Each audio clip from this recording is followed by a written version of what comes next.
Hello and welcome to my channel. In today's video, I'll be unboxing and reviewing this month's Sketchbox. And as usual, the full description of each item will be listed in the box below.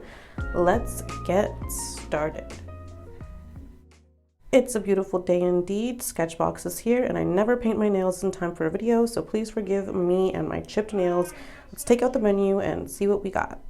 First, we have the Marabú sketch marker and permanent marker set. They seem to be a chisel and a nib tip. I hate chisels because I feel like I have no control and nibs are too fine point for my liking. So really, I wish we had brushes instead of nibs. These came in the colors 937 cadmium red medium, 906 permanent pink, 950 brilliant violet, 156 jade, 295 cocoa, and an 864 blender. These retail for $17.50. Next, we have a Copic sketch in V12 pale lilac in a chisel and a brush tip. They retail for $7.99 and it was really hard to close. I kept having a difficult time trying to close the brush tip. Oh, and full disclaimer, if you hear any yelling in the background, my husband is playing Call of Duty. So there's that. Next, we have a Copic Classic in V15 in Mallow. This one is a chisel tip and a nib tip. It also retails for $7.99. And again, although I'm happy that we have Copics in this box, I'm a little bit sad that it's a chisel and not a brush. Next, we have the AD Spectra 047 in Walnut. These have a really cool chisel tip, so it kind of comes to a nice fine point. They retail for $6.55 each, and we also received it in a 012 wine. So again, really cool chisel tip. I don't think I've seen one like this, or I haven't noticed. I feel like I usually see the chisel tips are pretty thick at the end. And we have the AD marker pad 4x6, 24 sheets. Mine came with a little stain on it, and this retails for $8.49. We also got this awesome artwork. I really gotta check out this person's Instagram. It's Kingsley Von Zant. And of course, we have our sticker. It's a marker sticker. It kind of has like a weird shape. I decided to put it into my sketchbook, of course. We're almost at the end, which is really exciting, but also kind of sad. And the sticker was actually really easy to remove because I decided to put it at the top, of course, as always. So after I did this sketch, I noticed that the Spectras are not as opaque as the Marabú and the Copics. I mean, I'm not really surprised at that, but just a little note there. I'm just taking some glue dots and I'm putting them on the back of the menu so I can stick them into my sketchbook. I just got to make sure that I rub them down, because if you don't rub them all the way down, they will lift up and not stick right. So note for that. I'm taking a picture of the swatches on the page because I wanted to sketch it out on Procreate and figure out how to do the colors so that, you know, nothing's permanent on there. And I really like the sketch on Procreate, but I tried to trace it over and it just didn't work out. So I had to end up chucking the one that I did on the paper and starting over again in my sketchbook. Speaking of which, it's almost the end of this one, which again is awesome because sketchbook tour coming soon, but also sad because of new sketchbook intimidation. This is the first time I've ever finished a sketchbook and it only took me 28 years. The paper that I was using felt a little thin at first. I mean, it passed the flip through test, but it was a little bit questionable. I mean, it felt okay. When I turned it over, it didn't bleed through, so that was nice. I thought that you would be able to use both sides. But when I tried using the back side, because the front had a stain, it just felt really slippery to me. I don't know how else to explain it. Like that side felt really slippery while the other one felt like it had more of a grip on the marker. So I'm wondering if these are meant to only be used on one side. I'm not exactly sure. I was not really sure if I was feeling what I thought I was feeling. So I even asked my husband to come over and like test it out. So you'll see his hand in a second, probably popping in to test out and see if I'm just going crazy or if it actually feels like one side is more like satin than the other. And the other thing, when I use this marker paper, when I put the green down, it just made this kind of like screechy-ish kind of sound. So that was another reason why I thought that maybe it's meant to be only one-sided paper, but I guess I'll have to find that out when I use the paper again, since I kind of gave up on this and then just did it in my sketchbook. That sound was just bothering me so much, and it just didn't feel right. You know, it just something felt off about putting any ink on that side. So I don't know if maybe it's just me. I'm gonna have to try it again, but I really didn't like it. I think I'm also gonna start putting the art in my sketchbook too, because they're just so amazing and I love having it there for inspiration. And it makes it less difficult having to figure out what I'm going to draw for the unboxing. So it really is just a win-win. I think I'm also going to keep taking pictures of the swatches and then using the color dropper on Procreate to kind of come up with a rough sketch, just so that I have a better idea of what it is that I want to make, because it was just real nice to be able to have those colors and not commit to anything and kind of move things around to see what would look better where. So yeah, I think I'm gonna keep doing that. I really like that. Let me know what you think down below. Also, I did not use the alcohol blender, the marker blender that came with the Marabú marker set, and I will tell you why. For whatever reason, I just don't know how to use it. They just never seem to work out for me. So if you have any tips for me, please let me know. Leave it down below. A shout out to Shane P for leaving me tips on how to use a white watercolor pencil. Literally changed my art life, because before I had no idea how to use them, and oh my gosh, I now love white watercolor pencils. I think they're so cool. So yeah, if you have any idea how or what I'm doing wrong with this like alcohol blender, please let me know. I think maybe I'm just not working fast enough, because when I layer them, I get a much better blending effect than when I try to use the alcohol marker. I actually, in this video, used it because I made the eye too dark and I thought, maybe I could use it as an eraser. And that actually kind of worked. It lifted up the alcohol ink enough for me, or it lifted up the alcohol enough.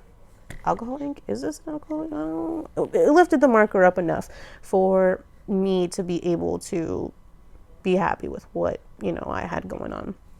Something I think worth mentioning is that the 80 Spectra had a very strong smell of alcohol. It was a lot stronger than the Copic and the Marabú markers. I mean, it was really, really strong. I also noticed that at some point there was like an ink explosion or something happened, because my hands and the cap and my desk had like a drop of the marker, the ink from the marker. So I'm not sure what happened there. I didn't notice it happening, but I did notice it once I put the cap on. Then I took the cap off and I tried to shake the marker a little bit to see if anything else was gonna like splatter, but it didn't do it again. So that was really strange. I'm not sure what happened there, but yeah. This is the point where I thought I should have just left it how it was, because I just kept going darker and darker, and I ended up giving the skull, it kind of looked like it had eyes in it. Like when you see the lilac, it looks like a circle, and I really, really, really didn't like that. I felt like I made it entirely too dark, and I was so upset because it kind of lost its 3D effect because I filled it in. Here it looks perfect. I wish I would have left it like this, but instead I overdid it and I did too much, and it just lost its kind of 3D-ish looking effect. I really like the way the eyes look here, but again, later on I decided to make it darker, and I really wish I hadn't, and that's when I decided to use the alcohol blender as a sort of marker to just lift it up, and it worked. It was really awesome, because I was pretty happy about that, but I was also very sad because I just made it entirely too dark. I wish I would have just stopped here and then continued on with the little vine plant thing and then just left it at that. I would have been much happier if I would have just stopped, because I tried to use the pink as like a rim light kind of, but that did not work out because I should have put it on first. Once I put it on top of the purple that was under it, it just lost its kind of like highlighter effect. So that's something else to know. Make sure if you're going to use the pink as a pop of color to use it beforehand, because it just won't look right. I mean, it looks nice when you layer it on top of something else, but it won't look like a highlight if you put it on top afterwards. Should have known better, but you know, with markers, it's important to work from light to dark because of the transparency, but I wasn't thinking at the time, I guess. I just got too carried away. I really loved the color palette for this. It was just, I mean, I couldn't figure out what I was going to do at first, but I just loved the colors. I think they make such cool combinations, and I really love the way that the Lilac and the Mallow, the Copics, I love the way those colors work together. You can layer them into such a beautiful blend. I cannot wait to use these. I'm probably going to try to do a portrait for the next video. If you're new to my channel, when I do these unboxings, I try to also upload an update video on my opinions, or my updated opinions, because I don't think it's fair to judge only on first impressions. Sometimes you might get something and you're not comfortable with it, or it's a new medium, so I think it's only fair to try it out more than once before you completely pass judgment on something. So yeah, for my next video, I'm probably going to do a portrait, because that's mostly what I'm comfortable with when it comes to illustrations or drawing or painting. So probably going to do that on the marker paper and again in my sketchbook, just to kind of compare the two, because I really want to try out that marker paper again. If you watched my last month's video, you'll see that at first I did not like last month's box. That graphite palette was just not right. But if you watched the updated video, you'll see that it completely changed my mind. By week 2, I absolutely loved the muted colors. I fell in love with the color palette. At first I was like, okay, it's kind of weird to have just muted colors to work with just that, but I ended up really loving it. It really, I loved it. It really changed my mind, and that's exactly what I mean by giving my updated opinions. So yeah, I really like this cocoa and the jade permanent markers, so they're called. I'm not exactly sure what the difference is between the permanent markers and the alcohol markers. I gotta do some more research on that, but I really like these for outline. They just have such a nice crisp feeling to them, and both tips are really good, because you have the fine liner tip, and then you have like a thin tip, but it's like thick enough for it to be a really nice liner. So I really liked these. I can't wait to use these again. I really like the brown one. I think that's going to make such a nice outline for like a portrait. It's not going to be really harsh like how a black would be harsh, but it would still give it a nice pop. It'll make the purples really stand out nicely. So the main thing that I really had difficulty with this box is trying to use the chisel tip. I'm not a person that can use chisel tips because I feel like they just go way too out of control. It might be just me. I might not have enough practice with alcohol markers. I don't use them that often. I do want to try using them more, but the chisel tips, it's really hard for me to use. I really prefer the brush tips because it just has a really nice like blend to it, especially when you layer them. It just makes it so much easier to blend the colors together. So that's what I really like about the brush tips. So wish I would have had them, but it's okay. We have some of them. It ended up working out. I just have to practice with the chisel tips. Hopefully some practice will give me more control. Mistakes that I made in this drawing or this illustration, whatever you want to call it, is just going too dark. That was my number one mistake. I should have left some parts lighter, and I didn't leave any space. If you look at the art that we received, you'll see that they used the white of the paper, like some negative space, to really make a nice pop with all the pinks and purples, and I really should have done that.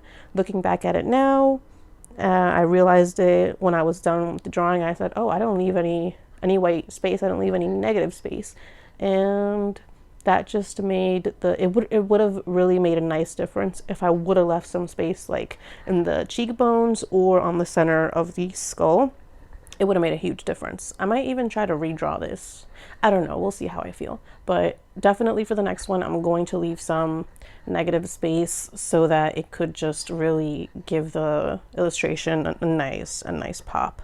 And here's all the swatches up close and the finished piece. And this is where I realized that I needed to leave some negative space. That it really would have helped the picture if I would have left some space there. And of course, what we all want to know is, did it bleed through? So here I'm going to flip the paper at some point. There we go. And it did bleed through. It bled through a lot. And I have a little dot on that page and just a little bit on the page after. So thank you so much for sticking around to the end of the video, and I hope to see you next time. Bye.